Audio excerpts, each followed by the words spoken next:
عرب کی قبیلے میں ایک غیر مسلم شادی شدہ عورت رہا کرتی تھی۔ اس کا شوہر بہت بڑا بزنس مین تھا۔ ایک مرتبہ اس نے سنا کہ ملک عرب یعنی مکہ میں اللہ کے آخری نبی جو اللہ کے محبوب نبی ہیں، ان پر ایک سورت نازل ہوئی ہے جس کا نام ہے سورہ الفاتحہ، جس میں ہر بیماری سے شفا موجود ہے۔ وہ جس پر بھی دم کی جاتی ہے یا پڑھ کر پھونکی جاتی ہے وہ انسان اچھا ہو جاتا ہے، یہاں تک کہ اس میں بے شمار برکات ہے۔ اس میں اب عقیدے کی بات ہے، مسلم ہو یا غیر مسلم، اللہ پاک جس کے دل میں ایمان کی روشنی ڈالنا چاہے۔ اللہ کی قدرت کا تو آپ سب کو اندازہ ہوگا۔ اب کسی شخص سے اس عورت نے سورہ فاتحہ سیکھ لے۔ پھر جب اس نے سورہ فاتحہ کا ترجمہ پڑھا تو اس کی آنکھوں میں آنسو آ گئے۔ وہ جب بھی یہ سورہ پڑھتی تھی اللہ تعالیٰ اس کی بگڑی کاموں 3:42 AM ٹوکر علم۔ اب کسی شخص سے اس عورت نے سورہ فاتحہ سیکھ لی۔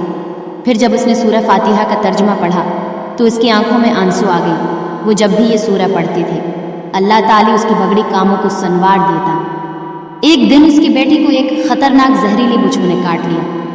بڑے بڑے حکیموں طبیبوں کو بلوایا گیا، سب نے یہ کہہ کر جان چھڑوا لی کہ اس بچھو کا زہر بہت خطرناک ہے، اس بچے کا ہم کچھ نہیں کر سکتے، تمہارا یہ بچہ بس کچھ ہے دیر کا مہمان ہے۔ ماں کا رو رو کر برا حال تھا اور شوہر اپنی خداؤں کی عبادت کر رہا تھا، ان سے مدد مانگ رہا تھا۔ پھر جب کوئی حل نہیں نکلا تو اس عورت کو یاد آیا کہ سورہ فاتحہ کے بارے میں اس نے پڑھا ہے کہ اس میں ہر بیماری سے شفا ہے۔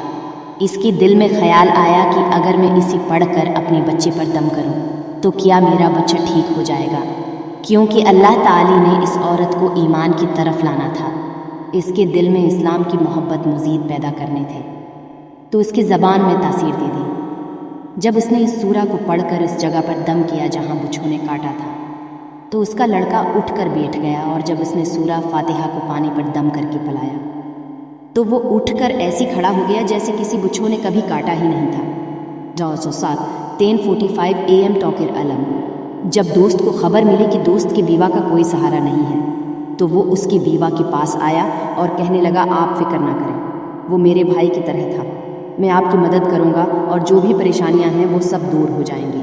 پھر اس شخص نے اس عورت کا سہارا بن کر اس کا پورا کاروبار سنبھال لیا۔ پھر دھیرے دھیرے جیسے زندگی پہلے تھی ویسی ہی ہو گئی۔ اس کے شوہر کی دوست نے اس عورت کو سورہ فاتحہ پڑھتے ہوئے سن لیا۔ اس نے پوچھا کہ آپ کیا پڑھ رہی ہیں؟ کیا یہ کوئی منتر ہے جس سے فائدہ ہوتا ہے؟ مجھے بھی سکھائیے۔ اس پر وہ عورت کہنے لگی یہ کوئی منتر نہیں ہے بلکہ مسلمانوں کی مقدس کتاب قرآن مجید جو ان کے پیغمبر پر نازل ہوئی ہے، یہ اس میں سے ایک سورت ہے جس کا نام سورہ فاتحہ ہے۔ پھر کہنے لگی مجھے تو اس پر بہت یقین ہے، میں نے کسی سے یہ سورہ فاتحہ سیکھ لی تھی اور اب میں چلتی پھرتی یہ سورت پڑھتی رہتی ہوں۔ وہ شخص کہنے لگا کہ آپ مسلمان کیوں نہیں ہو جاتی اگر اتنا ہی اس سورت کو مانتی ہے۔ وہ مزید کہنے لگا کہ ایک سورت کی اتنی تاثیر ہے تو پوری قرآن کی کتنی تاثیر ہوگی۔ وہ عورت کہنے لگی کہ میں مسلمان تو ہو جاؤں لیکن میرا شوہر نہیں مانتا تھا۔ اس شخص نے کہا کہ اب تو آپ کا شوہر بھی نہیں ہے اور ایک سورت کے ساتھ آپ کی محبت دیکھ کر میں اتنا زیادہ متاثر ہوا ہوں کہ میں بھی آپ کے ساتھ مسلمان ہونا چاہتا ہوں۔ ہم دونوں قرآن مجید سیکھیں گے اور ضرور پڑھیں گے۔